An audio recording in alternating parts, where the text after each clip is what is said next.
La théorie des actes de langage. John Roger Searle. Bienvenue dans cette nouvelle vidéo qui va vous présenter la seconde partie du cours, sur la théorie des actes de langage.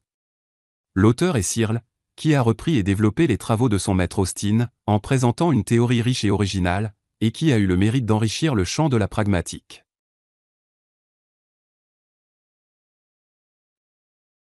Introduction. La mort a empêché Austin de poursuivre ses travaux, et le développement de la théorie des actes de langage a été poursuivi par la suite par ses disciples. Parmi les successeurs et disciples d'Austin, le philosophe américain John Searle est le plus important. Il reprend et développe la théorie d'Austin, en ne s'intéressant qu'aux actes illocutoires. À partir de là, il va développer une classification basée sur ce qu'il appelle la force illocutoire, en tenant compte d'un aspect important de tout acte de langage, l'intention. Qui est Searle ? John Searle est un philosophe américain, surtout connu pour ses travaux sur la philosophie du langage, en particulier la théorie des actes de langage, et la philosophie de l'esprit. Il est né le 31 juillet 1932, à Denver, Colorado, États-Unis. En 1942, la famille Searle s'installe dans le Wisconsin. À 19 ans, Searle commence ses études à l'université du Wisconsin, puis il bénéficie d'une bourse pour étudier à l'université d'Oxford. Après avoir obtenu un doctorat en philosophie en 1959, il quitte Oxford pour rejoindre la faculté de philosophie de l'Université de Californie à Berkeley, où il fera une carrière brillante. Plus tard, il sera nommé professeur de philosophie.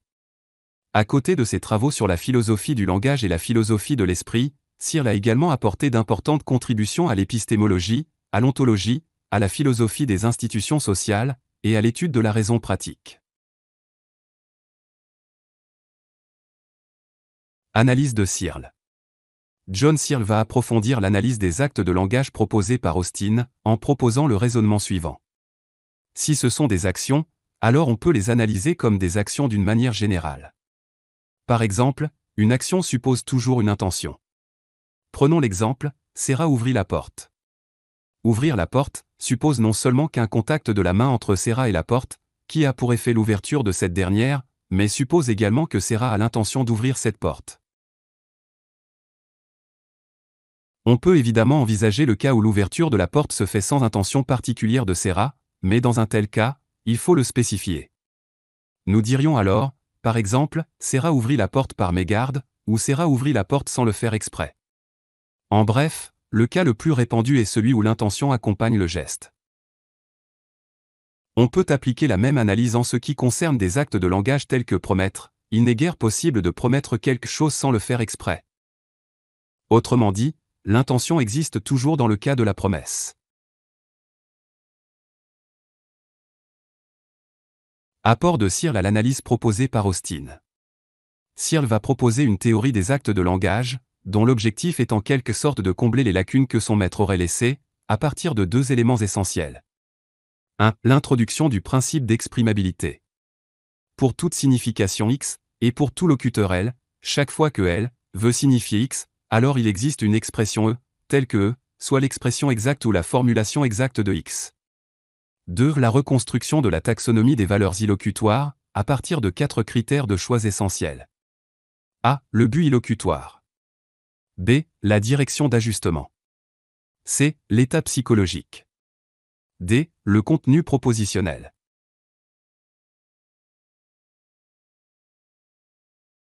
Analyse de l'acte de promesse. Searle commence par étudier un cas particulier d'acte illocutoire, la promesse.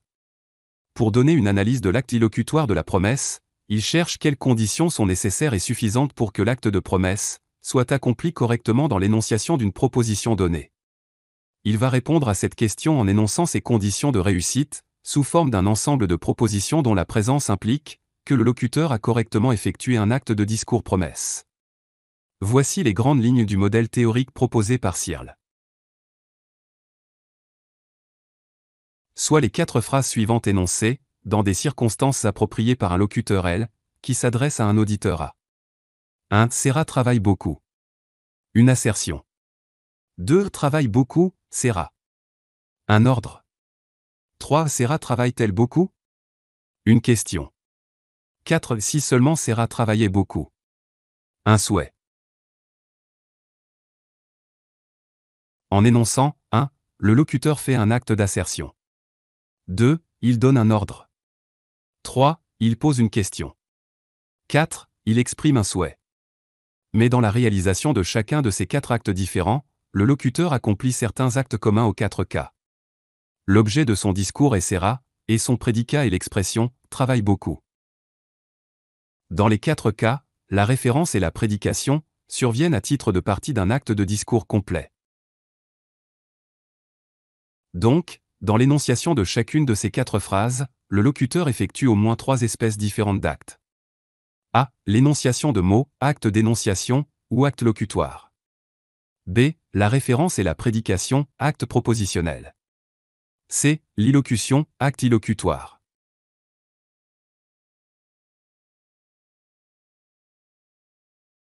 Acte propositionnel et acte illocutoire. Aux 3 notions précédentes, Searle ajoute la notion austinienne d'acte perlocutoire, pour désigner les conséquences de l'acte d'illocution, conséquences sur l'auditeur, comme persuader, convaincre, etc. Si 2 actes illocutoires contiennent la même référence et la même prédication, et que le sens de l'expression référentielle est la même, Searle dit que c'est la même proposition qui est énoncée. Donc dans les exemples de 1 à 4, c'est la même proposition qui est exprimée. L'expression d'une proposition est un acte propositionnel, et non pas un acte illocutoire.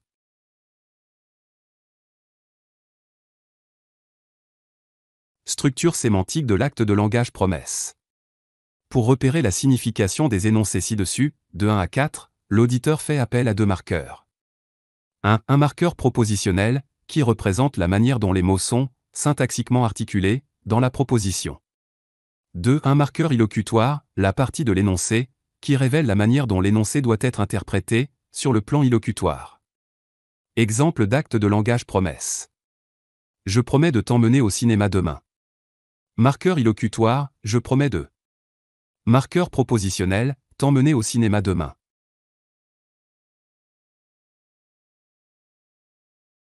Formule logique des actes de langage.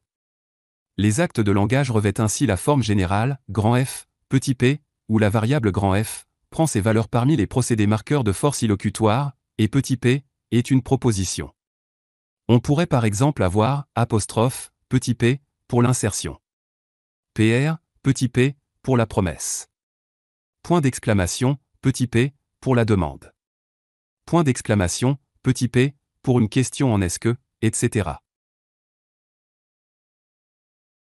La définition de Searle de la force illocutoire est: la force illocutoire représente la capacité d'un énoncé à agir sur son environnement. La force illocutoire vient s'ajouter au contenu propositionnel, c'est-à-dire à l'énoncé pour constituer un acte de parole. Searle définit 4 critères qui permettent d'évaluer la force illocutoire. 1. Le but illocutoire qui est la condition essentielle. 2. La direction d'ajustement des mots avec le monde, ou du monde avec les mots, cette condition inclut également le statut des locuteurs. 3. L'état psychologique exprimé qui est la condition de sincérité. 4. Et enfin le contenu propositionnel, comme nous le disions plus haut, qui permet la concrétisation de l'acte de parole.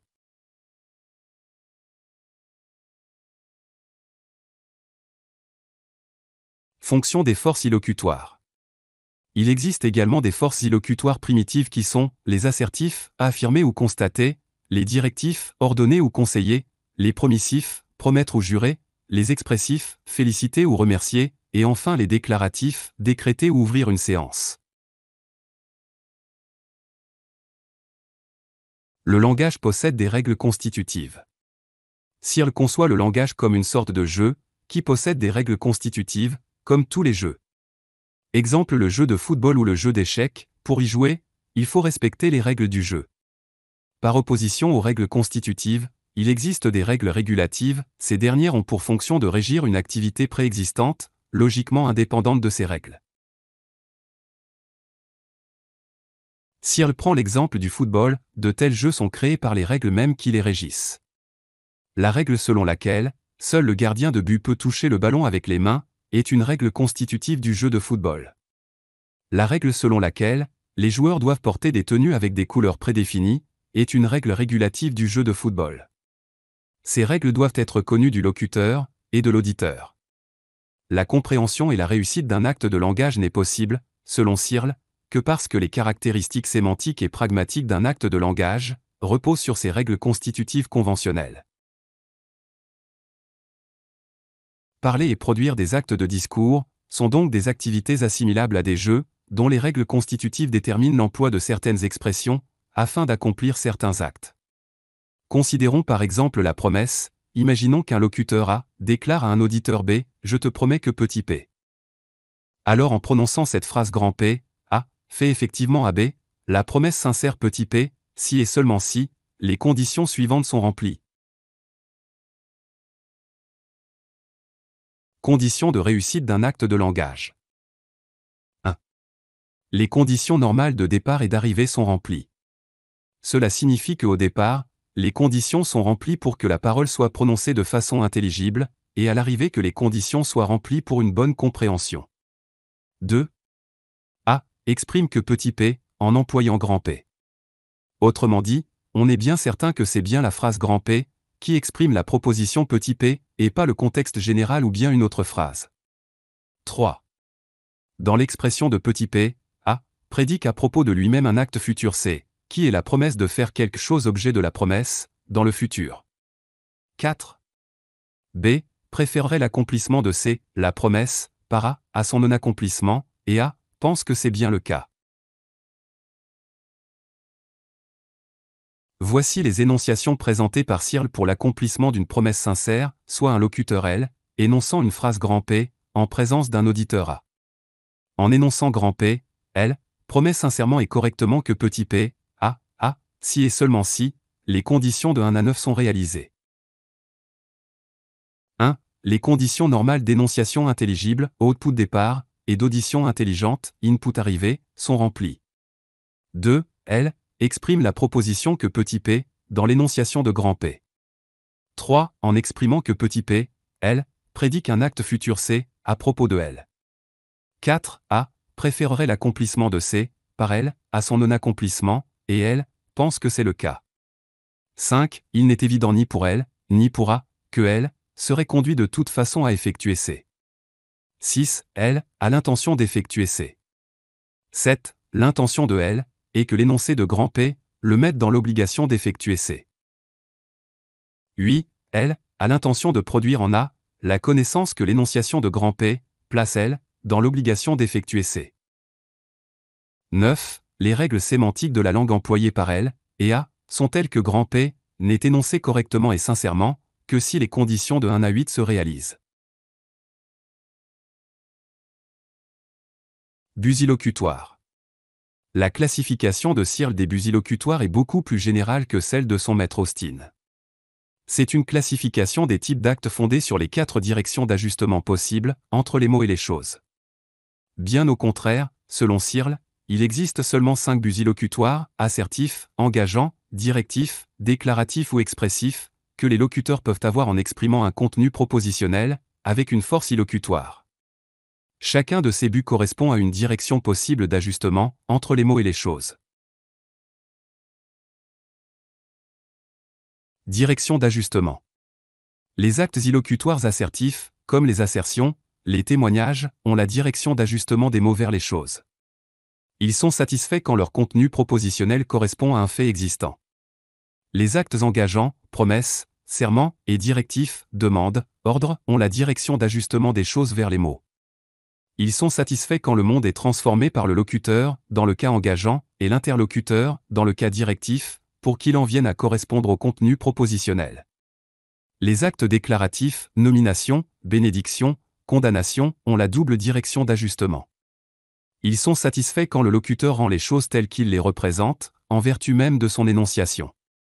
Enfin, les actes expressifs, excuses, remerciements, ont la direction vide d'ajustement. Leur seul but est d'exprimer une attitude du locuteur. Ils ne sont pas à proprement parler satisfaits ou insatisfaits, mais plutôt appropriés ou non. Règles préliminaires et notions d'arrière-plan. Les règles préliminaires portent sur des croyances d'arrière-plan. Le locuteur d'un ordre souhaite que l'acte qu'il ordonne d'accomplir le soit, et il n'est pas évident qu'il le serait sans cet ordre. En bref, le locuteur entend faire comprendre son intention d'accomplir un acte illocutoire non littéral, en se fiant à diverses capacités de l'interlocuteur. La compétence linguistique et la connaissance de l'arrière-plan conversationnel rendent l'interlocuteur capable de comprendre l'acte illocutoire littéral, et de reconnaître que certains faits ambiants, mutuellement connus ou assumés, l'empêchent, lui le locuteur, de parler alors littéralement. Sa capacité de raisonner lui permet en outre de conclure que, vu l'arrière-plan, lui locuteur doit alors vouloir accomplir, à la place de l'acte littéral, tel autre acte illocutoire dont la nature, elle, est parfaitement compatible avec le respect des maximes, dans le contexte de l'énonciation.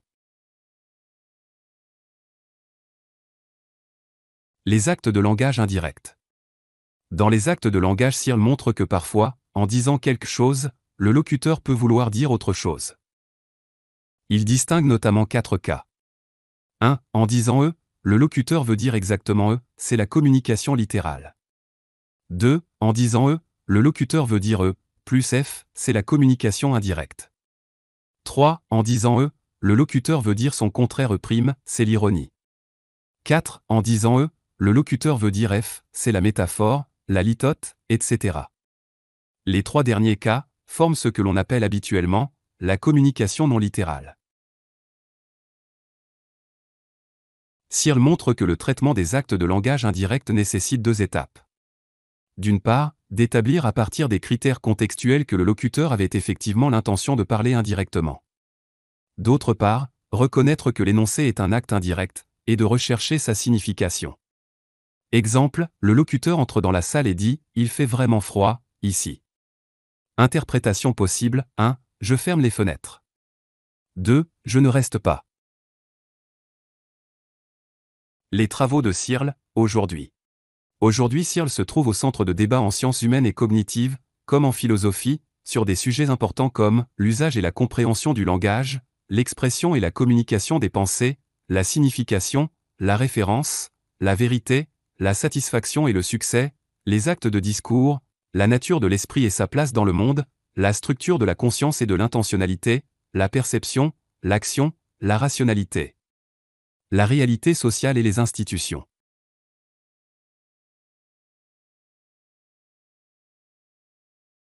Cette partie du cours est maintenant terminée. Merci de l'avoir suivi jusqu'au bout.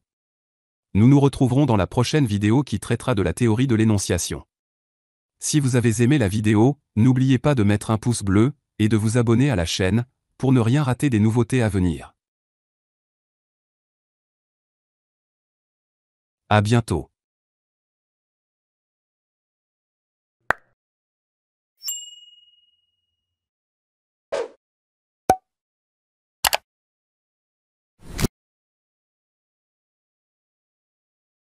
Prochain cours, la théorie de l'énonciation.